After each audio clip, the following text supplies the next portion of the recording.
It lays the predicate and the foundation for the development of a weather satellite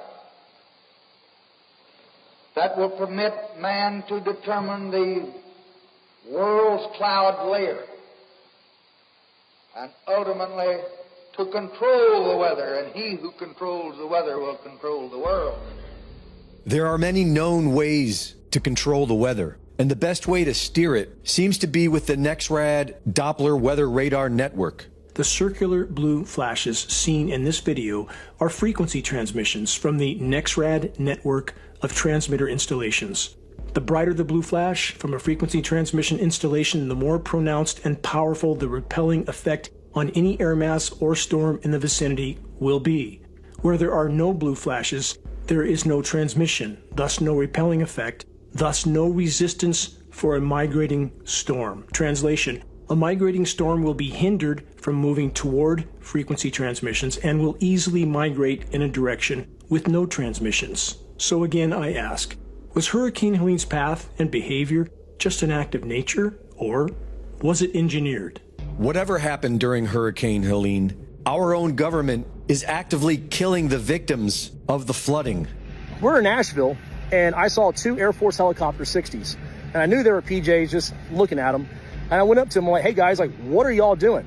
And like, this is what you need to be doing, this is how I'm finding people. And they're like, we can't go. We're waiting on Title 10 orders. And I'm like, what? They can't get any authority. There's military helicopters all over here sitting on the ground, and they can't do nothing. Even my JSOC boys in Fayetteville, they can't get orders to come out here.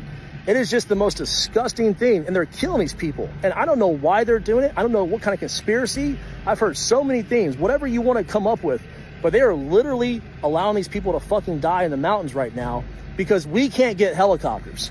Not only is the government standing down, they are stopping others from helping. And there are even reports that the confiscated donations are being delivered to sanctuary cities.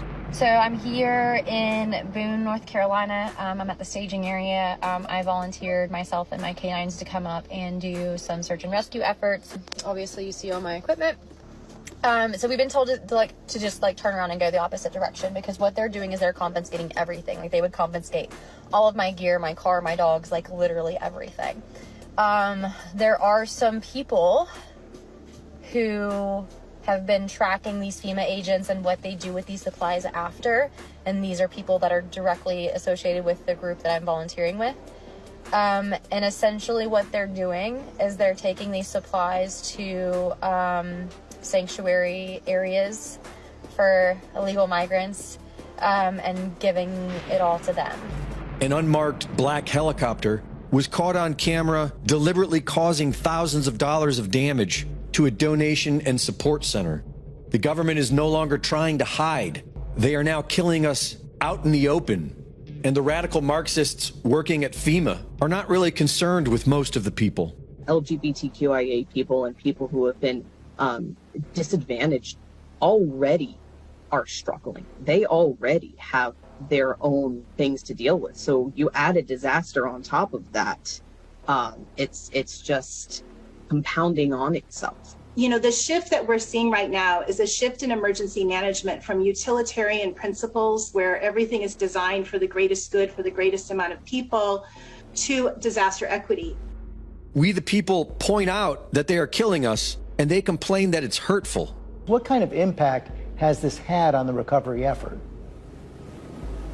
It has a tremendous impact on the comfort level of our own employees to be able to go out there, but it's also demoralizing.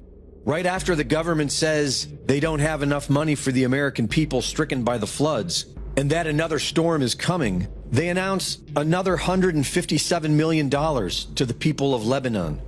Joe Biden makes another Freudian slip and says the government's response will be to increase the number and intensity of these extreme weather events. Response is to increase the number and intensity of the extreme weather events and be where we're going to use all the resources available to the government to do it. And many are now saying that this is exactly what they did with Milton, which is now expected to be catastrophic. Reporting for InfoWars, this is Greg Reese.